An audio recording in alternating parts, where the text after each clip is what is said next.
I'm sorry that I left you. I know you feel alone, but God told me that He needed me. He called me to come home.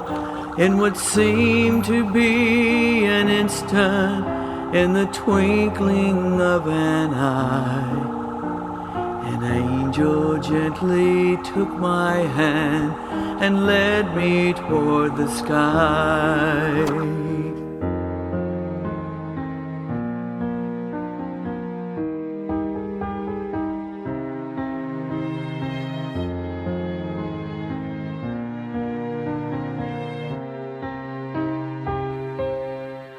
As I ascended into heaven, beyond the pearly gates, angels were rejoicing.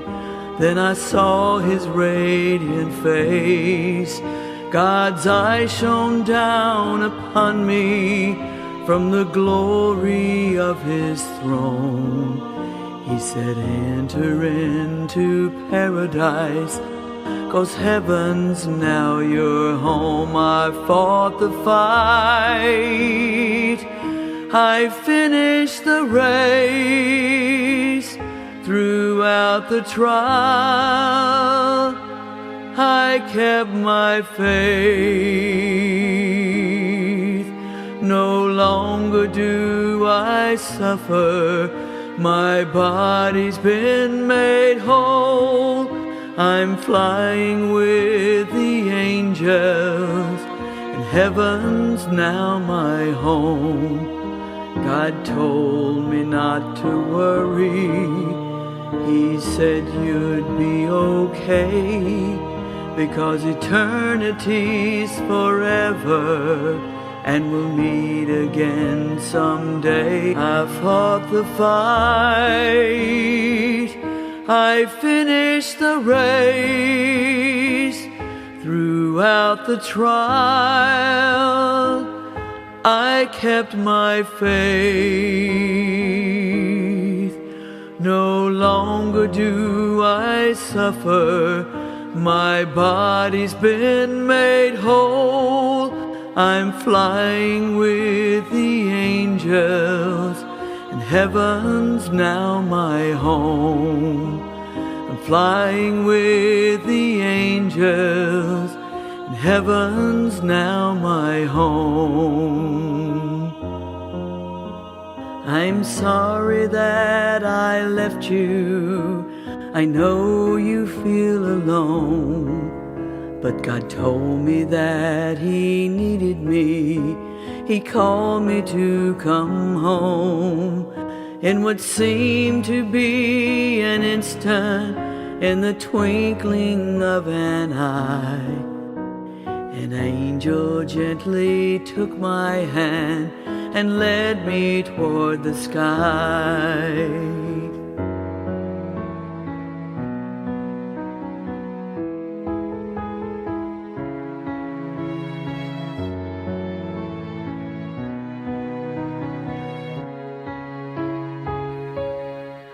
As I ascended into heaven, beyond the pearly gates, angels were rejoicing. Then I saw His radiant face. God's eyes shone down upon me from the glory of His throne. He said, enter into paradise, 'cause heaven's now your home. I fought the fight, I finished the race. I'm Chief Ikwuanusi, Dara Kushia Wata Nobo. Namo, Bezbo Madi, Tunde Madi Seku, and Tumade Siwafwe. Bakabu Noble is one mother, I have some well, they've been to Sebida. Namo Bonyezoku. Come here, say again or Sigijide. Omele. Okusike no okwe ezbodo nyuka obele chukwu ka no no emepute no me. God told me not to worry.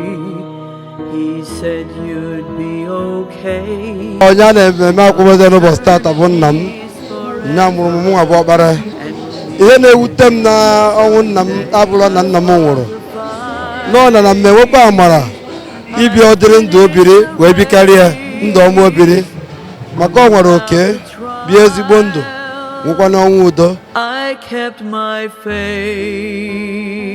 ọmụnwa bụ last born Pa Jude Ikwuanusi. Pa Jude bụ ezigbo mmadụ and onye dedicate onwe to God. Is prayerful. If himself ekpere ya bụ ihe du anyị aga now. So nna m I hope na ebe ọ bụ na ọ nọ kịta na ọ ya ada na-enwe aṅụrị maka na ezigbo mmadụ ka ọ bụ.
na-ekelego Chukwu na ndị bịaranụ maka na girigiri bụ ugwu eze.